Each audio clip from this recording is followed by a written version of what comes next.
ಚಿಕ್ಕಬಳ್ಳಾಪುರ ನಗರದ ಶಿಡ್ಲಘಟ್ಟ ವೃತ್ತದಲ್ಲಿ ಕೆಆರ್ಎಸ್ ಪಕ್ಷದಿಂದ ಆಯೋಜಿಸಿದ್ದ ಕರ್ನಾಟಕಕ್ಕಾಗಿ ನಾವು ಘೋಷವಾಕ್ಯದ ಬೈಕ್ ಜಾಥಾ ಅಂಗವಾಗಿ ಶಿಡ್ಲಘಟ್ಟ ವೃತ್ತದಲ್ಲಿ ಏರ್ಪಡಿಸಿದ್ದ ವೇದಿಕೆ ಕಾರ್ಯಕ್ರಮ ಕೆಆರ್ಎಸ್ ಪಕ್ಷದ ರಾಜ್ಯಾಧ್ಯಕ್ಷ ರವಿಕೃಷ್ಣ ರೆಡ್ಡಿ ಉದ್ಘಾಟಿಸಿದರು.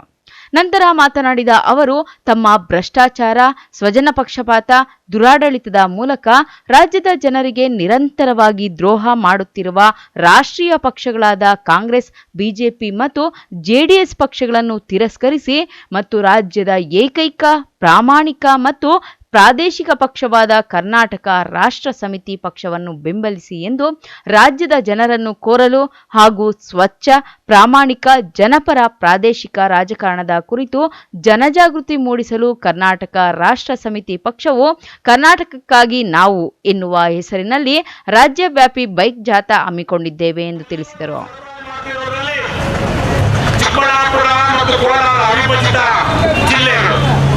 ಈ ಅವಿಭಜಿತ ಜಿಲ್ಲೆಯ ಪಾಲು ಬಹಳ ದೊಡ್ಡದು.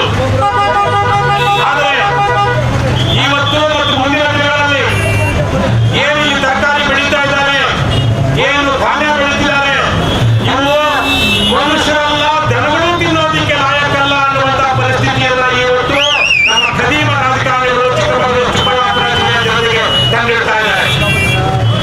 ಬೆಂಗಳೂರಿನಿಂದ ಕಸ ಅಲ್ಲದು, ಇದು ವಿಷದ ನೀರನ್ನ ಕೊಳಚೆ ನೀರನ್ನ ತಂದು ಶುದ್ಧೀಕರಿಸಿದೆ. ಎತ್ತಿನ ಹೊಳೆ, ಇನ್ನೊಂದು ಹೊಳೆ ಅನ್ನೋ ಹೆಸರಿನಲ್ಲಿ ಅಲ್ಲೊಂದು ದೊಡ್ಡ ಭ್ರಷ್ಟಾಚಾರ, ಜೊತೆಗೆ ಬೆಂಗಳೂರಿನ ಕೊಳಚೆ ನೀರನ್ನ ಶುದ್ಧೀಕರಿಸಿದೆ ಚಿಕ್ಕಬಳ್ಳಾಪುರ ಮತ್ತು ಕೋಲಾರ ಜಿಲ್ಲೆಗೆ ಕೊಡೋದ್ರ ಮೂಲಕ ಇಲ್ಲಿನ ಕೆರೆಗಳನ್ನು ವಿಷಪೂರಿತ ಮಾಡಿದ್ದಾರೆ. ಈಗಾಗಲೇ ನಮ್ಮ ಚಿಕ್ಕಬಳ್ಳಾಪುರ ಜಿಲ್ಲಾ ಉಸ್ತುವಾರಿ ಹೇಳಿದ್ರು, ನಮ್ಮ ರಾಜ್ಯದಲ್ಲಿ 4 ಜನ ಧನಂದಾರಿ ಸಂಸದರಿದ್ದಾರೆ. ಅದರಲ್ಲಿ ನಿಮ್ಮ ಚಿಕ್ಕಬಳ್ಳಾಪುರ ಸಂಸದರು ಒಬ್ಬರು ಮಹಾಶಯರು. ಒಂದು ದಿವಸ ಲೋಕಸಭೆಯಲ್ಲಿ ಅವರು ಪ್ರಶ್ನೆ ಕೇಳಿಲ್ಲ, ಒಂದು ದಿವಸ ಅವರು ಲೋಕಸಭೆಯಲ್ಲಿ ಮಾತನಾಡಿಲ್ಲ. ಯಾರು? ಬಚ್ಚೇಗೌಡರು. ಯಾವ ಪಕ್ಷ? ಈಗ ಯಾವ ಪಕ್ಷ? ಯಾವ ಪಕ್ಷ? ಕಾಂಗ್ರೆಸ್.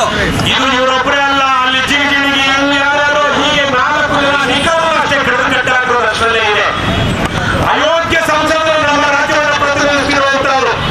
ಈಗ ನಮ್ಮ ಉಪಾಧ್ಯಕ್ಷರು ಲಿಂಗೇಗೌಡರು ಹೇಳಿದ್ರು, ಇಲ್ಲಿ ದೇವನಹಳ್ಳಿಯಲ್ಲಿ ಅವರೊಬ್ಬ ಅಯೋಗ್ಯ ಸಂಸದ ಇದ್ದಾನೆ. ಹೇಳ್ತಾನೆ, ಉತ್ತರ ಭಾರತಕ್ಕೆ ಏನೇನೋ ಆಗ್ಬಿಡುತ್ತೆ, ಹಾಗಾಗಿ ದಕ್ಷಿಣ ಭಾರತವನ್ನು ಅಭಿವೃದ್ಧಿ ಮಾಡಿಬಿಟ್ರು, ಉತ್ತರ ಭಾರತ ಅಭಿವೃದ್ಧಿ ಮಾಡೋದಕ್ಕೆ ಇದೇ ಕಾರಣದಿಂದ ಆಗಿಲ್ಲ, ಇಲ್ಲ ಅಂದ್ರೆ ನಮ್ಮ ದಕ್ಷಿಣ ಭಾರತ ಕೆಟ್ಟೋಗ್ತಿತ್ತು ಅಂತ ಅಯೋಗ್ಯನಿಗೆ ಗೊತ್ತಿಲ್ಲ.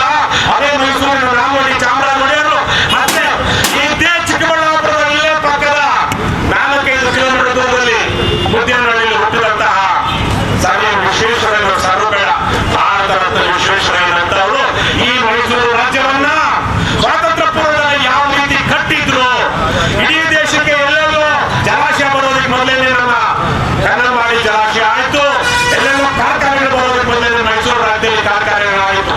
ಪಕ್ಷದ ಪ್ರಣಾಳಿಕೆಯಲ್ಲಿ ನಾವು ಕೊಟ್ಟಿದ್ದೀವಿ, ಮುಂದೇನು ಕೊಡ್ತೀವಿ. ಈಗಾಗಲೇ ದಯವಿಟ್ಟು ಪತ್ರಕರ್ತರು ಕರಪತ್ರ ಕೊಡೋಣ.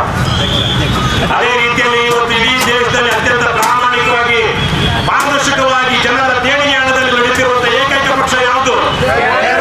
ಪ್ರತಿ ತಿಂಗಳು ನಾವು ಏನ್ ದೇಣಿಗೆ ಸಂಗ್ರಹಿಸ್ತೀವಿ, ಏನು ಖರ್ಚು ಮಾಡ್ತೀವಿ ಅಂತ ಲೆಕ್ಕ ಹಾಕೊಳ್ತಾ ಇದ್ದೀವಿ. ಈ ವೇಳೆ ರಾಜ್ಯ ಕಾರ್ಯದರ್ಶಿ ರಘುಜಾಣಗೆರೆ, ರಾಜ್ಯ ಪ್ರಧಾನ ಕಾರ್ಯದರ್ಶಿ ದೀಪಕ್ ಸಿಎನ್, ರಾಜ್ಯ ಉಪಾಧ್ಯಕ್ಷರಾದ ಲಿಂಗೇಗೌಡ ಎಸ್ಎಚ್, ಮಲ್ಲಿಕಾರ್ಜುನ್ ಭಟ್ಟರಹಳ್ಳಿ, ನರಸಿಂಹಮೂರ್ತಿ, ಪ್ರಧಾನ ಕಾರ್ಯದರ್ಶಿ ಹಾಗೂ ಇತರ ಪದಾಧಿಕಾರಿಗಳು ಭಾಗವಹಿಸಿದ್ದರು. ಕಳವರ ಅರುಣ್, ಎಂಎಂಟಿವಿ ನ್ಯೂಸ್, ಚಿಕ್ಕಬಳ್ಳಾಪುರ.